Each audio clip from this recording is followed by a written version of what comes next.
Bismillahirrahmanirrahim. Assalamualaikum warahmatullahi wabarakatuh. Hari ini kita akan belajar tentang operasi hitung bilangan bulat.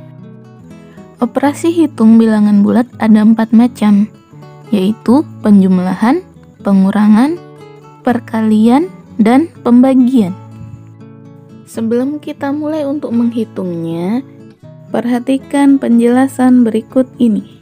Lawan bilangan bulat positif adalah bilangan bulat negatif.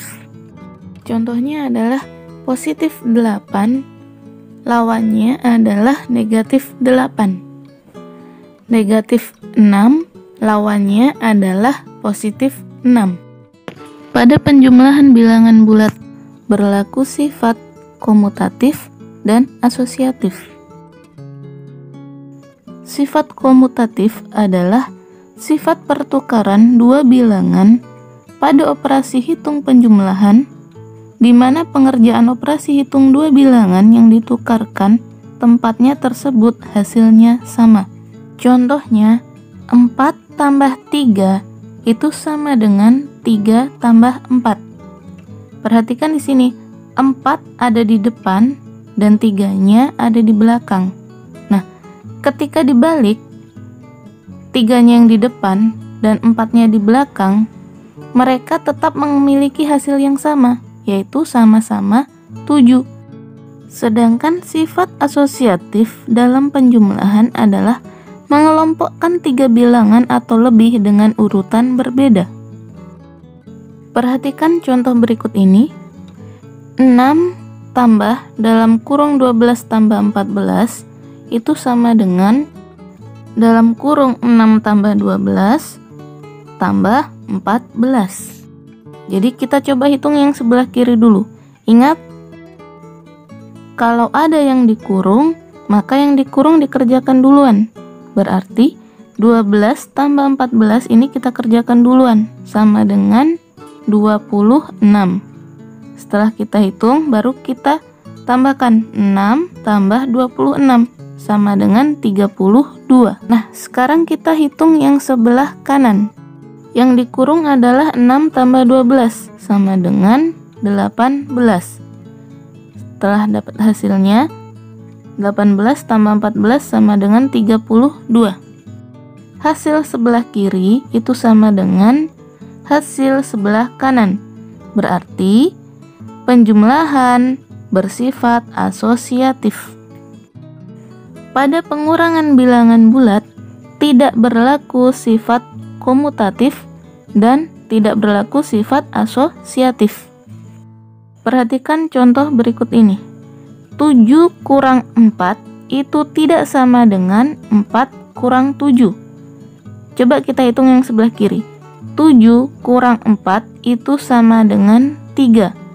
Sedangkan 4 kurang 7 itu hasilnya adalah negatif 3. Nah, perhatikan, sebelah kiri positif, yang sebelah kanan negatif. Berarti kan tidak sama. Maka terbukti bahwa pengurangan bilangan bulat tidak berlaku sifat komutatif. Pada pengurangan juga tidak berlaku sifat asosiatif. Perhatikan contoh berikut. 7 kurang dalam kurung 4 kurang 2 itu tidak sama dengan dalam kurung 7 kurang 4 kurang 2. Kita hitung dulu yang sebelah kiri. 7 kurang dalam kurung 4 kurang 2, berarti yang dalam kurung ini kita kerjakan dulu. 4 kurang 2 sama dengan 2. Setelah kita kurangkan, baru kita hitung. 7 kurang 2 sama dengan 5. Setelah kita hitung yang kiri, kita hitung yang kanan. Yang dalam kurung kita hitung dulu. 7 kurang 4 sama dengan 3. 3 kurang 2 sama dengan 1. Nah, di sini terbukti yang sebelah kiri hasilnya sama dengan 5, sedangkan yang kanan hasilnya sama dengan 1. 5 tidak sama dengan 1, maka pengurangan bilangan bulat tidak bersifat asosiatif. Selanjutnya, jika kita ingin melakukan operasi penjumlahan dan pengurangan bilangan bulat, kita harus memperhatikan tandanya dulu. Jika tanda yang berdampingan itu tandanya sama, itu hasilnya positif. Berarti jika positif berdampingan dengan positif, maka hasilnya sama dengan positif. Jika negatif berdampingan dengan negatif juga, maka hasilnya sama dengan positif. Perhatikan contoh berikut ini. Jika ada penulisan seperti ini, positif dalam kurung positif 7, itu berarti sama dengan positif 7 atau sama dengan 7. Nah, jika ada tanda negatif dalam kurung negatif 7 sama dengan, nah lihat di sini tandanya berdampingan negatif dengan negatif, maka hasilnya itu sama dengan positif 7 atau sama dengan 7. Jika tanda yang berdampingan itu berbeda, maka tandanya adalah negatif. Jadi, tanda positif berdampingan dengan negatif, maka hasilnya adalah negatif. Tanda negatif berdampingan dengan tanda positif, maka hasilnya juga negatif. Contohnya, positif dalam kurung negatif 8 sama dengan, nah di sini ada tanda positif, ini ada tanda negatif, berarti hasilnya sama dengan negatif 8. Atau sebaliknya, negatif dalam kurung 8. 8 ini kan termasuk bilangan positif, berarti sama dengan negatif 8. Setelah kita mengenal sifat-sifat penjumlahan dan pengurangan bilangan bulat, maka hari ini kita akan membahas operasi hitung penjumlahan dan pengurangan bilangan bulat. Dalam menghitung penjumlahan dan pengurangan bilangan bulat, kita bisa menggunakan dua cara. Cara pertama yaitu dengan menggunakan garis bilangan. Cara kedua dengan menentukan tanda dan bilangannya. Jika menggunakan garis bilangan, maka kita harus memperhatikan aturan berikut ini. Pertama, operasi penjumlahan berarti menghadap pada arah yang tetap. Yang kedua, operasi pengurangan berarti berbalik arah. Yang ketiga, tanda positif berarti maju. Yang keempat, tanda negatif berarti mundur. Perhatikan contoh berikut ini. Sebuah bola dilemparkan ke atas hingga ketinggian 5 meter. Bola tersebut jatuh ke dalam sumur di kedalaman 4 meter. Berapa meter jarak yang ditempuh bola dari posisi awal hingga akhir? Hitunglah menggunakan garis bilangan. Langkah pertama adalah kita tulis dulu kalimat matematikanya. Karena bola dilempar ke atas berarti 5 bernilai positif 5. Kemudian karena bolanya jatuh berarti dikurangi. Dan di sana ada tulisannya ke dalam sumur di kedalaman 4 meter.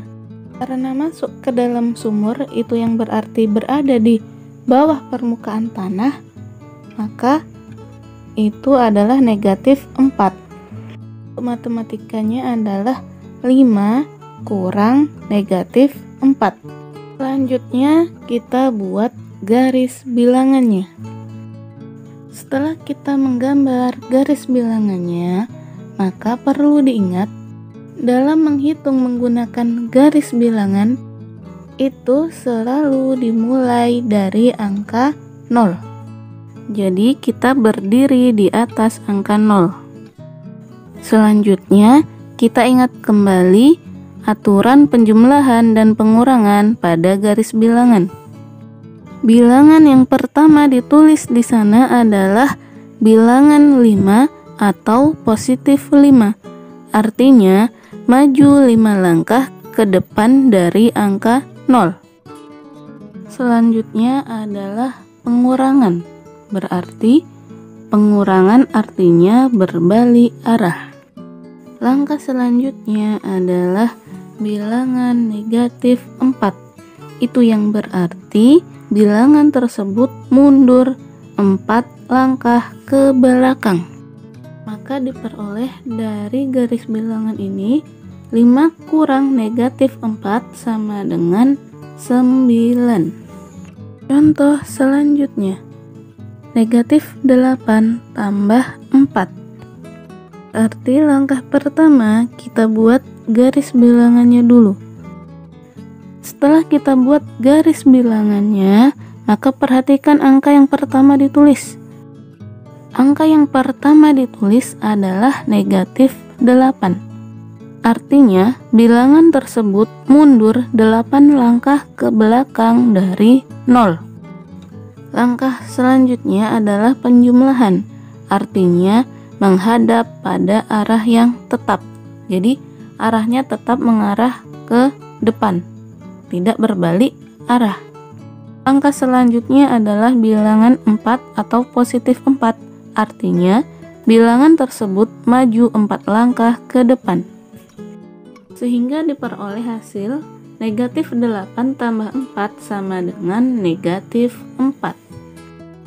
Contoh selanjutnya, negatif 7 kurang 3. Berarti kita buat dulu garis bilangannya, baru kita hitung. Perhatikan di sana, bilangan negatif 7 artinya bilangan tersebut mundur 7 langkah ke belakang dari 0. Selanjutnya adalah pengurangan, artinya berbalik arah, maka badannya berbalik arah. Langkah selanjutnya adalah langkah bilangan 3 atau positif 3, yang artinya bilangan tersebut maju 3 langkah ke depan. Jadi didapatkan hasil dari negatif 7 kurang 3 adalah negatif 10. Cukup sekian pelajaran hari ini. Ustazah akhiri. Wassalamualaikum warahmatullahi wabarakatuh.